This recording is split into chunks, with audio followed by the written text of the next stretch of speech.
नमस्कार दोस्तों, आप लोगों को बहुत बहुत स्वागत है आर एस गाइड स्टडी पे। दोस्तों हम अभिषेक राव, आप लोगों को इस चैनल पे आर एस गाइड स्टडी पे बहुत बहुत स्वागत है। दोस्तों यदि आप चैनल पे नए हैं तो प्लीज़ चैनल को सब्सक्राइब कर दीजिए और बेल आइकन को प्रेस कर दीजिए।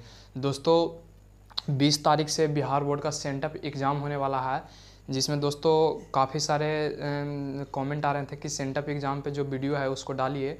तो दोस्तों हम कहना चाह रहे हैं कि आज है जो हम साइंस 2 रोज में कंप्लीट करा देते हैं, उसके बाद मैथ को देख लेंगे। उसके बाद मैथ और साइंस जब हो जाएगा तो बाकी अदर सब्जेक्ट को देखेंगे, लेकिन जो मेरा मेन मोटिव होगा मैथ और साइंस को लेकर होगा। ठीक है, तो चलिए वीडियो को स्टार्ट करते हैं।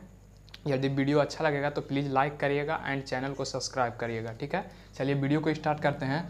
चलिए दोस्तों, यहाँ पे बोला गया है हमको सेंटअप एग्ज़ाम का, ठीक है, सेंटअप एग्ज़ाम 2023 में जो पढ़ने वाला है 20 तारीख से, उसके लिए हम साइंस को क्या करा रहे हैं, रिवीजन करा रहे हैं। देखिए एक बात याद रखिएगा कि जो सेंटअप एग्ज़ाम होता है, सेंटअप एग्ज़ाम में जितना क्वेश्चन पूछता है दोस्तों, यदि आप प्रीवियस 1-2 ईयर का क्वेश्चन बना करके जाइएगा ना तो सेंटअप एग्ज़ाम में है जो सारा क्वेश्चन बन जाएगा। यदि आपके पास तैयारी नहीं है तो, यदि तैयारी है तब तो कोई बात नहीं है। चलिए क्वेश्चन पे आते हैं। यहाँ पे दोस्तों बोला गया है, पहला क्वेश्चन में क्या बोला गया है कि प्रकाश के परावर्तन के नियम की संख्या कितने हैं। दोस्तों प्रकाश के जो परावर्तन के नियम की संख्या कितना है, आपको ऑप्शन दिया गया है। ए में 5, बी में दिया गया है 7 और सी में दिया गया है 8, डी में दिया गया है 2। तो इसमें से आप कहेंगे कि प्रकाश के जो परावर्तन, यदि आप लाइट चैप्टर पढ़े हैं तो आपको पता होगा कि प्रकाश के परावर्तन के नियम कितने हैं। तो प्रकाश के जो परावर्तन के नियम है वो कितने हैं दोस्तों, तो 2 हैं। ठीक है, यहाँ पे आप एक क्वेश्चन बताइएगा। क्वेश्चन क्या बताइएगा, जो ध्यान दीजिए यहाँ पे, दर्पण के आप लोग नाम सुने हैं, दर्पण। तो दोस्तों आप बताइए कि दर्पण जो है किस सिद्धांत पे कार्य करता है, किस सिद्धांत पर कार्य करता है। ठीक है, ये कौन सिद्धांत पर कार्य करता है। क्वेश्चन मान लीजिए एग्जाम में आ जाए कि दर्पण जो है किस सिद्धांत पे कार्य करता है, तो याद रखिएगा कि दर्पण जो है, दर्पण किस सिद्धांत पे कार्य करता है दोस्तों, तो परावर्तन के सिद्धांत पे कार्य करता है। ठीक है, आपको याद रहेगा कि दर्पण किस सिद्धांत पे कार्य करता है, तो परावर्तन के सिद्धांत पे कार्य करता है। ठीक है, या आपको देखिए एक क्वेश्चन दे देता है क्या कि परावर्तन के नियम से निर्धारित होता है, परावर्तन के नियम से निर्धारित होता है। ऑप्शन दे देगा, ऑप्शन ज़्यादा बार ही देता है कि कोण आई बराबर कोण आर, यानी कि आपतित किरण बराबर परावर्तित किरण। ठीक है, याद रखिएगा कि परावर्तन के नियम से क्या निर्धारित होता है, तो आपतित किरण बराबर परावर्तित किरण। एक ऑब्जेक्टिव आशा करते होंगे कि आप लोग समझ गए होंगे, और जब समझ गए होंगे तो आगे बढ़ते हैं। ठीक है, चलिए क्वेश्चन नंबर 2 में बढ़ते हैं।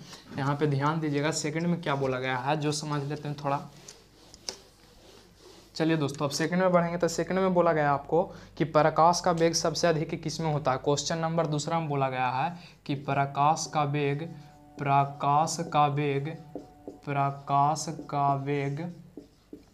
सबसे अधिक, ठीक है, सबसे अधिक किस में होता है, किस में होता है। ठीक है, ये कह दिया। आपको 4 को यहाँ पे ऑप्शन दे देगा, ठीक है ना, 4 को क्या दे देगा, ऑप्शन दे देगा। पहला दे देगा कांच, पहला क्या दे देगा, कांच।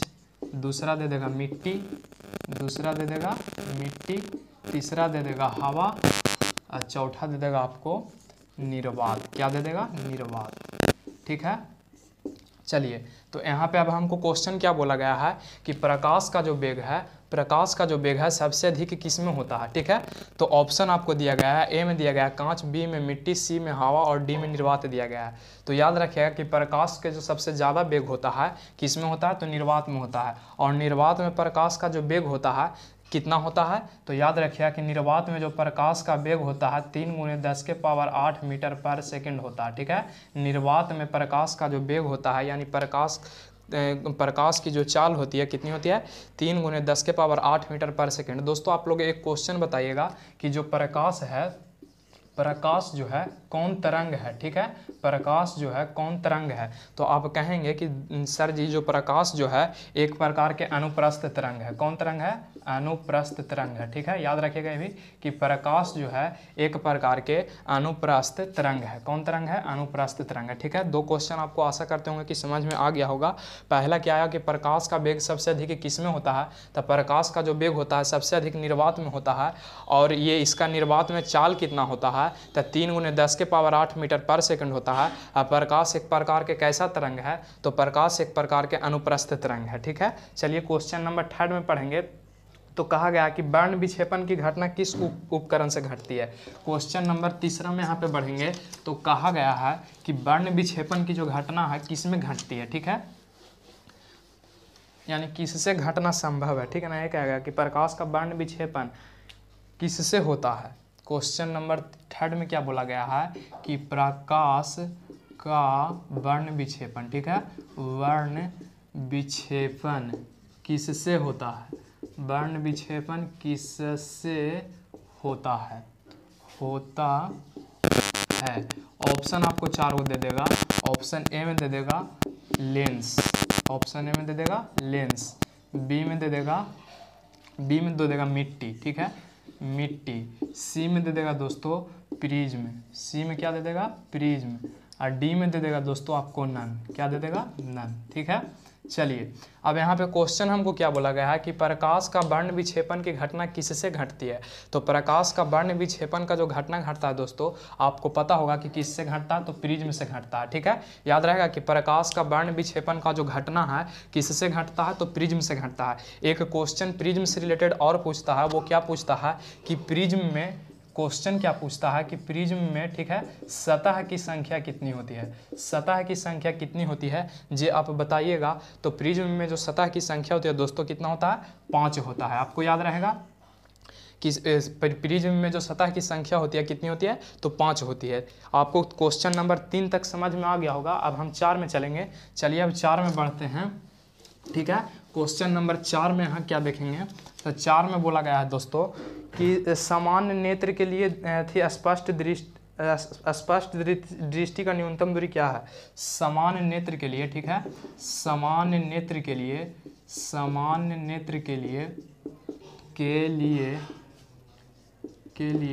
ठीक है, सामान्य नेत्र के लिए स्पष्ट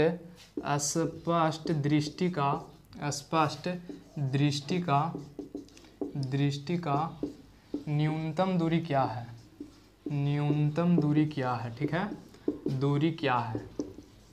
देखिए यहाँ से 2 क्वेश्चन निकलेगा लेकिन मैं बताऊंगा। यहाँ पे पहले लिख लीजिए 25 सेंटीमीटर ऑप्शन, 2.5 सेंटीमीटर, बी में 3 सेंटीमीटर और डी में नन, डी में क्या हो जाएगा, नन हो जाएगा।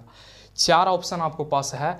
कहा गया कि सामान्य नेत्र के लिए स्पष्ट दृष्टि दोष की न्यूनतम दूरी क्या होती है। ऑप्शन ए में दिया गया 25 सेंटीमीटर, बी में दिया गया 2.5 सेंटीमीटर और सी में, सॉरी यहाँ पे सी होगा, सी में दिया गया है 3 सेंटीमीटर और डी में दिया गया है नन आपको, ठीक है। तो याद रखिएगा कि मनुष्य के जो समान दृष्टि के लिए न्यूनतम दूरी होता है कितना होता है, 25 सेंटीमीटर होता है, ठीक है। यानी कि न्यूनतम दूरी का है, ठीक है, न्यूनतम दूरी का है, न्यूनतम दूरी के लिए पूछे, ठीक है ना, तो कितना याद रखिएगा, 25 सेंटीमीटर, ठीक है। न्यूनतम दूरी के लिए कितना याद रखिएगा, 25 सेंटीमीटर। यदि अधिकतम दूरी बोले, ठीक है, अधिकतम दूरी बोले तो याद रखिएगा अनंत, ठीक है। अधिकतम दूरी क्या हो जाएगा, अनंत हो जाएगा। न्यूनतम दूरी क्या हो जाएगा, 25 सेंटीमीटर हो जाएगा। चलिए अब आगे बढ़ते हैं। तो आगे क्या बोला गया, क्वेश्चन नंबर 5 में यहाँ बढ़ेंगे कि प्रिज्म में सतह की संख्या कितनी होती है। ये आपको बता दिया अभी कि प्रिज्म में सतह की संख्या कितनी होती है, तो 5 होती है। प्रिज्म में सतह की संख्या 5 होती है, ठीक है। चलिए अब आगे बढ़ते हैं। 6ठा में बढ़ेंगे कि किस दर्पण से हमेशा वस्तु का छोटा प्रतिबिंब प्राप्त होता है। 6ठा में क्या बोला गया है कि किस दर्पण से, ठीक है, किस दर्पण से वस्तु का छोटा प्रतिबिंब प्राप्त होता है, छोटा प्रतिबिंब, ठीक है, छोटा प्रतिबिंब प्राप्त होता है, ठीक है ना, प्राप्त होता है। ऑप्शन ए यहाँ पे दे देगा, ए में दे देगा उत्तल दर्पण, ठीक है, उत्तल दर्पण, बी में दे देगा अवतल दर्पण, ठीक है। सी में दे देगा दोस्तों, सी में यहाँ पे दे देगा लेंस, ठीक है, और यहाँ पे डी में दे देगा आपको नन, डी में क्या दे देगा, नन, ठीक है। यहाँ पे याद रखिएगा समतल दर्पण। चलिए दोस्तों यहाँ पे क्वेश्चन क्या बोला गया कि किस दर्पण से वस्तु का छोटा प्रतिबिंब प्राप्त होता है, यानी कौन सा ऐसा दर्पण है जो कोई भी वस्तु का प्रतिबिंब का छोटा आकृति बनाता है, ठीक है। तो यहाँ ऑप्शन आपको दिया गया उत्तल दर्पण, बी में दिया गया अवतल दर्पण, सी में समतल दर्पण और डी में नन ऑफ दीज, ठीक है। तो यहाँ पे याद रखिएगा कि जो कोई भी वस्तु का छोटा प्रतिबिंब बनाता है, कौन बनाता है? उत्तल दर्पण। उत्तल दर्पण के प्रयोग हम लोग कहाँ करते हैं दोस्तों? तो साइड मिरर के रूप में करते हैं, साइड मिरर के रूप में करते हैं। और ड्राइवर के सामने भी जो लगा हुआ रहता है, जितने मोटर गाड़ी वाहन में हम लोग साइड मिरर के रूप में करते हैं, कौन दर्पण को करते हैं? तो उत्तल दर्पण को। अवतल दर्पण को हम लोग कहाँ प्रयोग करते हैं? तो अवतल दर्पण को दाढ़ी बनाने में हम लोग प्रयोग करते हैं। दाढ़ी बनाने जाते हैं आप लोग सैलून में, तो वहाँ इसका हम प्रयोग करते हैं, ठीक है। उसके बाद यहाँ पे हम लोग समतल दर्पण को समानता हम लोग चेहरा देखने में प्रयोग करते हैं। उसके बाद याद रखिएगा कि उत्तल दर्पण का जो फोकस होता है क्या होता है? धनात्मक होता है। उत्तल दर्पण के फोकस दूरी क्या होता है? धनात्मक होता है, ठीक है। अवतल दर्पण की फोकस दूरी क्या होता है दोस्तों? तो ऋणात्मक होता है। अवतल दर्पण की फोकस दूरी क्या होता है? तो ऋणात्मक होता है। उसके बाद यहाँ पे और एक बात याद क्या रखना है आपको कि जो उत्तल दर्पण है कैसा प्रतिबिंब बनाता है दोस्तों? उत्तल दर्पण जो है काल्पनिक प्रतिबिंब बनाता है। उत्तल दर्पण कैसा प्रतिबिंब बनाता है? तो काल्पनिक प्रतिबिंब बनाता है। अवतल दर्पण कैसा प्रतिबिंब बनाता है? तो अवतल दर्पण जो बनाता है दोस्तों काल्पनिक, ठीक है, काल्पनिक और वास्तविक दोनों बनाता है, ठीक है, वास्तविक दोनों बनाता है, ठीक है ना। आपको याद रहेगा कि दोनों प्रकार के प्रतिबिंब यानी काल्पनिक प्रतिबिंब और वास्तविक प्रतिबिंब कौन बनाता है? तो अवतल दर्पण बनाता है। उत्तल दर्पण सिर्फ काल्पनिक प्रतिबिंब बनाता है। उत्तल दर्पण का प्रयोग साइड मिरर के रूप में करते हैं, ठीक है। इसका फोकस दूरी क्या होता है? तो धनात्मक होता है। अवतल दर्पण का कहाँ उपयोग हम लोग करते हैं? तो अवतल दर्पण का जो उपयोग करते हैं दाढ़ी बनाने में करते हैं, और इसका फोकस दूरी क्या होता है? तो ऋणात्मक होता है। उसके बाद हम क्या बताएं कि उत्तल दर्पण जो है सिर्फ काल्पनिक प्रतिबिंब बनाता है। और याद रखिएगा कि काल्पनिक प्रतिबिंब जो होता है सीधा होता है। पूछेगा एग्जाम में कि काल्पनिक प्रतिबिंब, एकदम क्वेश्चन छपने वाला क्वेश्चन है कि जो काल्पनिक प्रतिबिंब है वो कैसा होता है? तो सीधा होता है। और याद रखिएगा कि जो वास्तविक प्रतिबिंब है, ठीक है ना, वास्तविक प्रतिबिंब जो है, वास्तविक प्रतिबिंब दोस्तों आप लोग कमेंट बॉक्स में छापिए कि वास्तविक प्रतिबिंब जो है कैसा होता है? उल्टा होता है, सीधा होता है कि बराबर होता है? तो याद रखिएगा कि वास्तविक प्रतिबिंब जो होता है वो क्या होता है? तो उल्टा होता है। क्या होता है? उल्टा होता है, ठीक है। याद रहेगा आपको कि वास्तविक प्रतिबिंब जो होता है, वास्तविक प्रतिबिंब जो होता है कैसा होता है? तो उल्टा होता है। काल्पनिक प्रतिबिंब कैसा होता है? सीधा होता है। यहाँ तक आशा करें कि आप लोग समझ गए होंगे। तो चलिए आगे बढ़ेंगे हम क्वेश्चन नंबर 7 में, ठीक है। क्वेश्चन नंबर 7 में अब बढ़ते हैं। क्वेश्चन नंबर 7 में कहा गया दोस्तों कि विद्युत विभव जो है कौन सा राशि है? यहाँ पे शायद वही क्वेश्चन पूछ रहा है, देख लेते हैं हम एक बार। कहा गया है कि विद्युत विभव है, ठीक है, यही पूछ रहा है। 7वां में बोला गया है कि विद्युत विभव है, ठीक है, विद्युत विभव है, क्या है? यहाँ पे ऑप्शन दे देगा आपको, सदिश है, सदिश है, ठीक है, बी में दे देगा अदिश है, अदिश है, ठीक है। उसके बाद यहाँ पे याद रखिएगा अदिश है, उसके बाद है अदिश सदिश दोनों यानी सी है, सी में दोनों, और डी में दिया गया है आपको, डी में दिया गया है नन, डी में क्या दिया गया है? नन। चलिए अब यहाँ पे हम समझेंगे कि विद्युत विभव जो है एक प्रकार के कौन राशि है? ये क्वेश्चन पूछ रहा है। ऑप्शन ए में दिया गया है सदिश, बी में दिया गया है अदिश, सी में दिया गया है दोनों, और डी में नन दिया गया है। तो याद रखिएगा कि विद्युत विभव जो है, विद्युत विभव एक प्रकार के कौन राशि है दोस्तों? तो विद्युत विभव एक प्रकार के अदिश राशि है। कौन राशि है? अदिश राशि है। याद रहेगा आपको कि विद्युत विभव जो है एक प्रकार के अदिश राशि है। इसका विद्युत विभव का आप लोग एसआई मात्रक बताइए, विद्युत विभव का एसआई मात्रक बताइए, क्योंकि ये पूछा गया क्वेश्चन है कि विद्युत विभव का एसआई मात्रक क्या होता है। चलिए आप लोग बताइए कि विद्युत विभव का एसआई मात्रक क्या होता है? तो आप लोग कहेंगे कि वोल्ट होता है। क्या होता है? वोल्ट होता है। क्या होता है? वोल्ट होता है। याद रखिएगा कि विद्युत विभव का जो एसआई मात्रक होता है दोस्तों क्या होता है? तो वोल्ट होता है, ठीक है। चलिए अब आगे बढ़ते हैं, आगे बढ़ेंगे यहाँ। तो क्वेश्चन नंबर आगे बोला गया कि साइड मिरर के रूप में किसे प्रयुक्त किया जाता है? अभी हम समझाएं आपको। ये क्वेश्चन नंबर माइंड में जितनी बार क्वेश्चन आए उतने याद कीजिएगा। कहा गया अगला क्वेश्चन कि साइड मिरर के रूप में किसके प्रयोग करते हैं? तो यह भी बताएं कि उत्तल दर्पण। आगे बढ़ते हैं। जब प्रकाश की किरणें हवा से कांच में प्रवेश करती है, ठीक है। कहा गया कि जब प्रकाश की किरण, यहाँ पे समझने वाला है, क्वेश्चन नंबर 9 में दिया गया है कि प्रकाश की किरण जब प्रकाश की किरण जब हवा से कांच में प्रवेश करती है, ठीक है। यानी कहा गया कि हवा से कांच में प्रवेश करती है, कांच में प्रवेश करती है, ठीक है, प्रवेश करती है, ठीक है, करती है। तो कहा गया दोस्तों क्यों, तब वह किरण किस ओर मुड़ती है, तब वह किरण मुड़ जाती है, तब वह किरण मुड़ जाती है, किधर मुड़ती है? आप लोग इसका आंसर जरूर बताइए। ऑप्शन दे रहे हैं हम। अभिलंब से दूर, ऑप्शन ए में दिया गया है अभिलंब से दूर, ठीक है। ऑप्शन बी में दिया गया है अभिलंब से निकट, ठीक है, अभिलंब के निकट। सी में दिया गया दोनों, ठीक है, और डी में आपको दिया गया है नन ऑफ दीज, ठीक है। चलिए यहाँ पे क्वेश्चन क्या बोला गया है कि प्रकाश की किरण जब हवा से कांच में प्रवेश करती है, ठीक है, कहाँ से कहाँ करती है दोस्तों, तो हवा से कांच में प्रवेश करती है, तब इसका किरण मुड़ता है। तो याद रखिएगा, जो हवा से जब कांच में प्रवेश करेगा तो इसका किरण जो है मुड़ता है अभिलंब के निकट में। आपको याद रहेगा कि जब हवा से कांच में प्रवेश करेगा तो अभिलंब के निकट में मुड़ेगा। किसके निकट में मुड़ेगा, तो अभिलंब के निकट में मुड़ेगा, ठीक है। चलिए आगे बढ़ते हैं। ये आशा करते होंगे कि समझ में आपको आ गया होगा। अब जब आ गया तो आगे बढ़ेंगे कि कहा गया, अगला क्वेश्चन कहा गया है दोस्तों। अगला क्वेश्चन में क्या बोला गया है कि चुंबकीय क्षेत्र का ऐसा ही मात्रक होता है।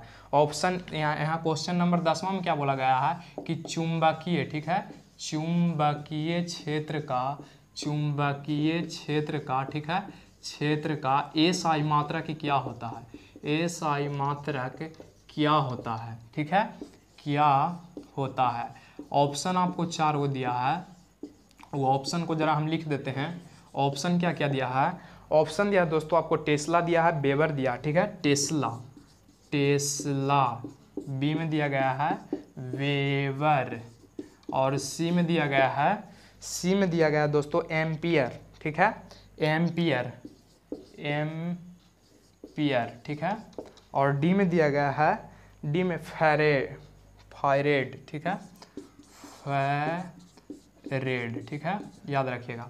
यहाँ पे क्वेश्चन क्या बोला गया कि चुंबकीय क्षेत्र का एसआई मात्रक क्या होता है। तो याद रखिएगा कि चुंबकीय क्षेत्र का जो एसआई मात्रक होता है टेस्ला होता है, ठीक है। चुंबकीय क्षेत्र का एसआई मात्रक क्या होता है, टेस्ला होता है। उसके बाद दोस्तों याद रखिएगा कि एम्पेयर का किसका मात्रक है, तो विद्युत धारा का एसआई मात्रक है। ये पूछने वाला क्वेश्चन है, एकदम याद रखिएगा कि विद्युत धारा का एसआई मात्रक कुछ होता है तो एम्पियर होता है, ठीक है। विद्युत धारा का एसआई मात्रक एम्पियर, चुंबकीय क्षेत्र का एसआई मात्रक क्या होता है दोस्तों, तो टेस्ला होता है, ठीक है। आप लोग कॉमेंट बॉक्स में छापिए कि वेबर किसका एसआई मात्रक होता है।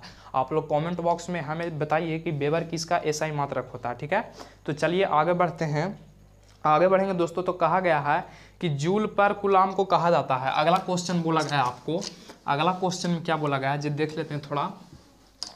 यदि जूल पर कूलाम को क्या कहेंगे हम, यदि जूल है, ठीक है, जूल, क्वेश्चन नंबर क्या है 11 ना है, हाँ सॉरी 12 है, ब्रह्मा पिछला साल जो सेंटअप एग्जाम पढ़ा उसी के क्वेश्चन से मैं बता रहा हूँ। तो जूल पर कूलाम क्या होता है, ठीक है, जूल पर कूलाम क्या होता है,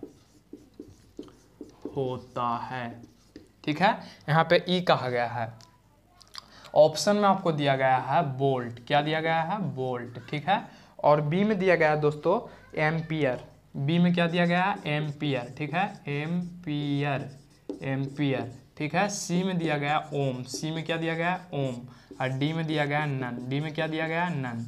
तो यहाँ पे समझिएगा कि जूल पर कूलाम जो होता है किसका एसआई मात्रक होता है दोस्तों। तो आप बताइए यहाँ पे थोड़ा सा, विद्युत विभव आप लोग नाम सुने हैं, विद्युत विभव बराबर कार्य बटा क्या होता है, आवेश होता है।